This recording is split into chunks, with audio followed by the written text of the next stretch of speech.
Hey everyone, Red Rebel Jeff Jones here. So, in this video, I want to talk about Trump's first 100 days and kind of give a quick overview on how I think he's done.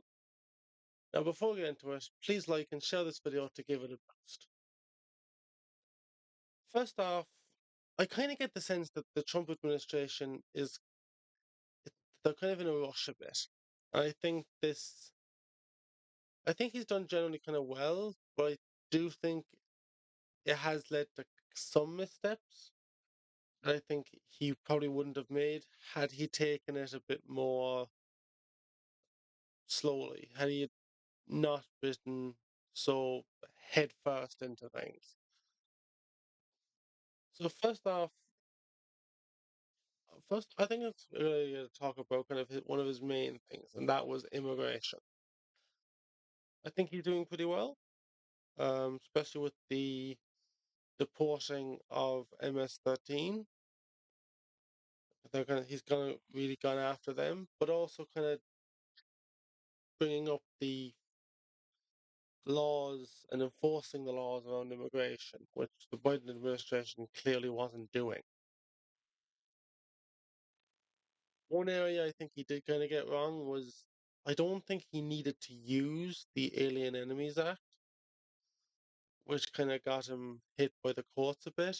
Now, the way the courts went at him about that, I think, was also kind of stupid. There was several, I think, jurisdictional issues, I think, that arose from that, but which kind of shows a bit of the lawfare against Trump, but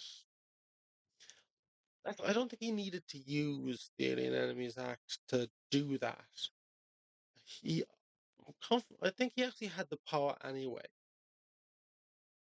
So I think that was might have been a misstep by him, I think.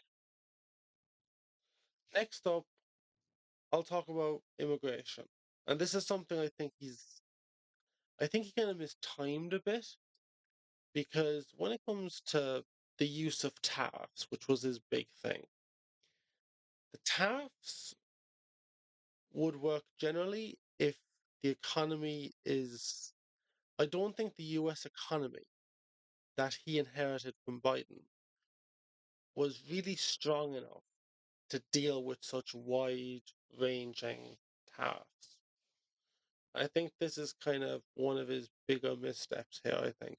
I think he needed to build up the US economy a little before employing tariffs, and that way the US economy would be able to take the damage from the tariffs, and the tariffs, I think, would be a bit more effective. No, that doesn't mean the tariffs haven't been effective in a lot of ways. I mean, they have, because quite a few different countries have actually done away with the tariffs that had already put on the US goods. And the tariffs like he put on Canada and Mexico were effective in having them actually deal with the issues at the border with the US, which is what they were designed to do, because that was his argument, is that deal with the damn border or these tariffs are going on yet.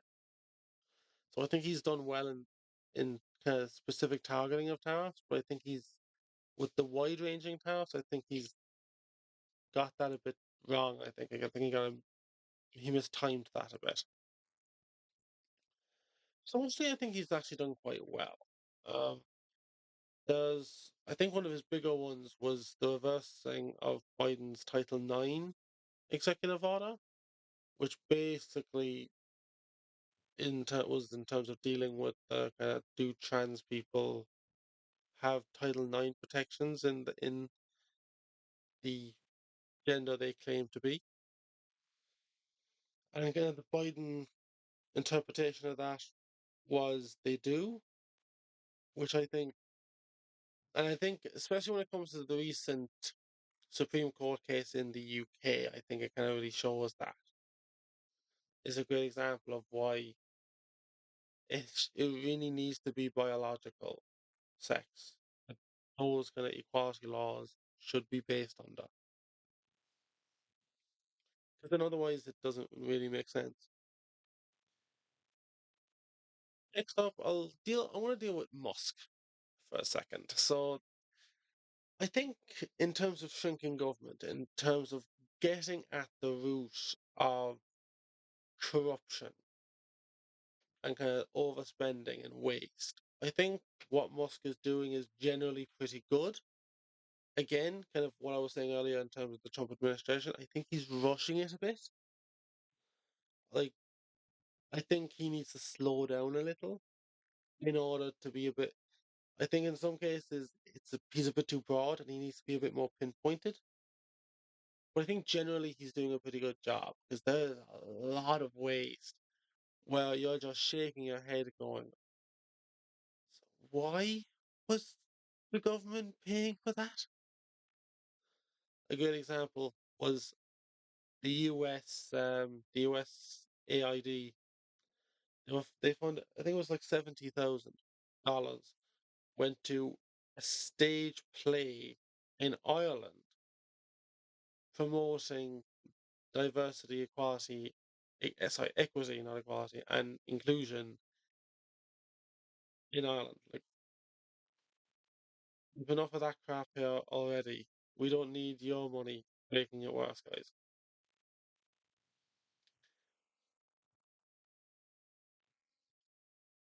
Now, there's one job when it comes to not just this Trump administration, but his previous one as well, that has always been kind of important.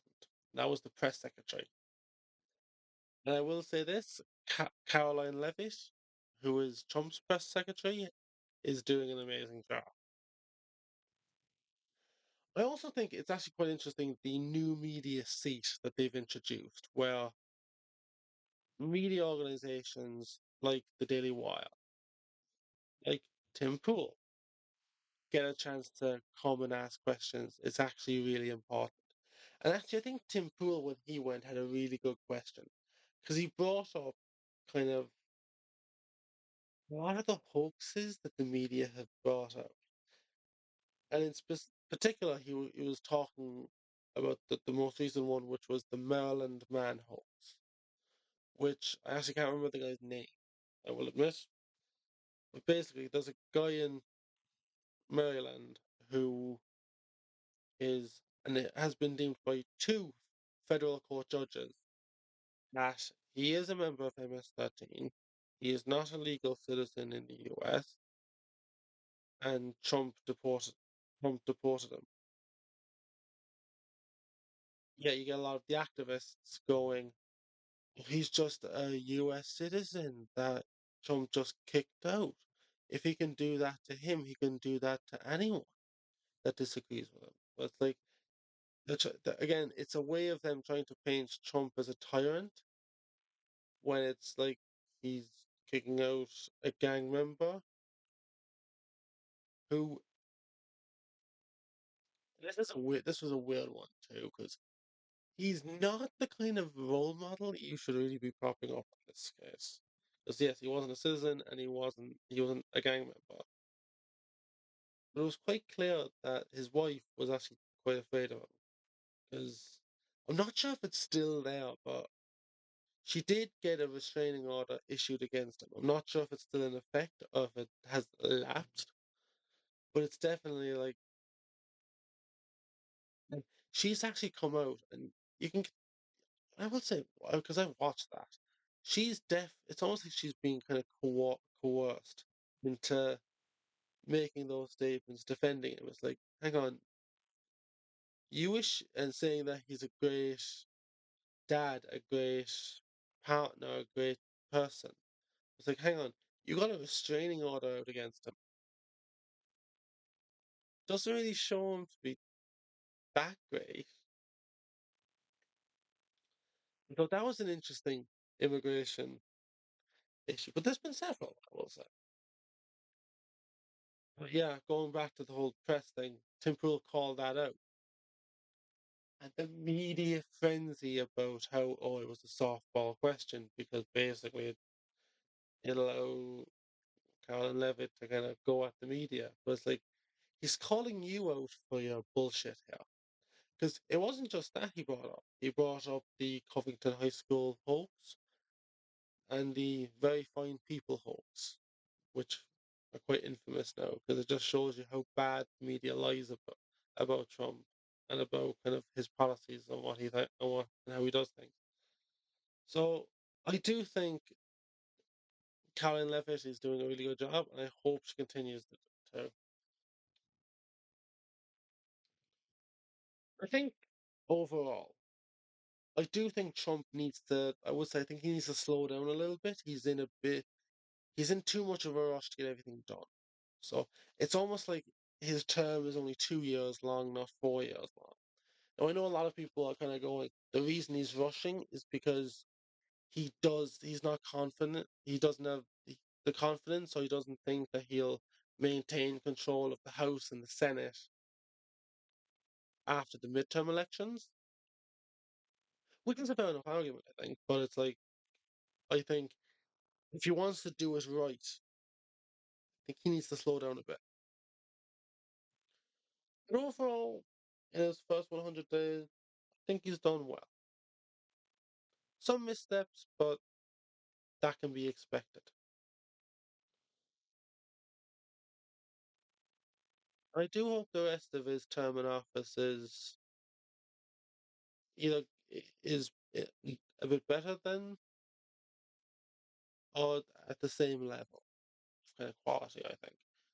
So I do hope it stays along these lines or even gets better. Only time will tell. With Trump,